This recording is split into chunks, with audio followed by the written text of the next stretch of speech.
Former president of the Malacanang Press Corps questions the palace's new guidelines in media accreditation. On Billionaire News Channel's On Point, Joyce Pañares says some of the requirements are concerning. She adds a dialogue should have been done first before releasing the new guidelines. Delikado palagi for us para may concern tayo lagi when we surrender that kind of decision making to government or to any regulatory body that would say na this one is false reporting, this is not.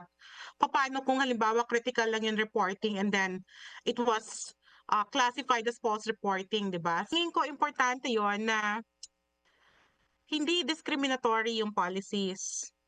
Unang-una, newsrooms ang nagde-decide sino ang ide-deploy na journalist. And hindi Malacanang ang dapat nagsasabi na dapat ganito or dapat even that qualification ng 5 years na governance beat. Paano kung inassign ko yung reporter ko na galing BSP? Will they reject it just because galing siyang BSP? Or paano kung kakapasok lang ng reporter pero meron siyang potential? Magaling siya at pwede siyang may assign sa Malacanang Press Corps.